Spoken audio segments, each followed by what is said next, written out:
eventually get to learn how to edit so I don't have to do walkarounds. Just want to give people an update while I have a little free time currently. I'm getting ready to go to Advance the Colors, and I got almost everything packed up, ready to load for next week.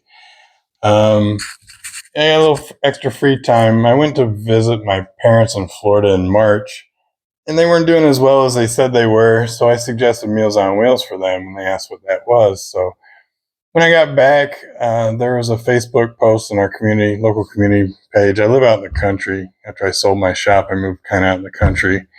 So I was like, well, I can do that. So I started driving Meals on Wheels and delivering meals out there.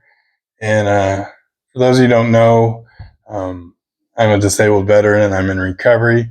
So I'm always a work in progress, and there's always construction being done. So I did it for about 3 months. And one day, the van that I was driving, just cut out on me. So, I had to drive my own car for a little bit.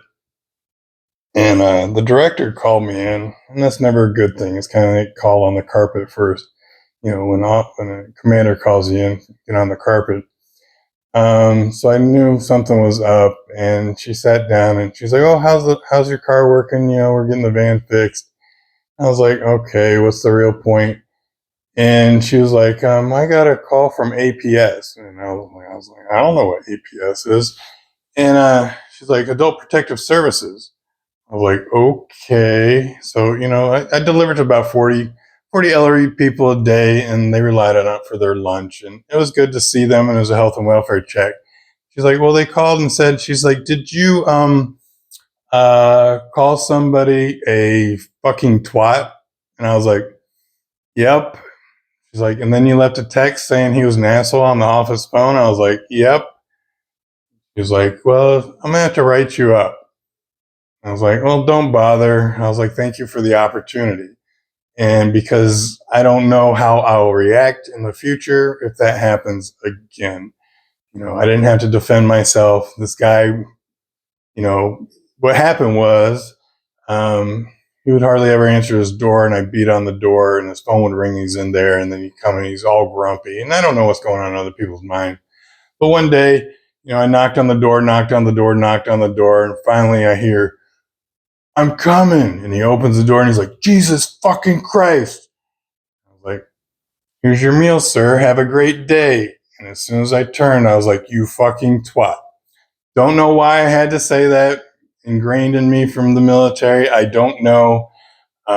So, life lessons, that one guy got my goat, and I don't do that any longer. And but that impacted 40 other people that I was no longer able to drive to give them their meals in the lunch and check on them and make sure they're okay. Some of the people that was I was the only person that they ever saw all day.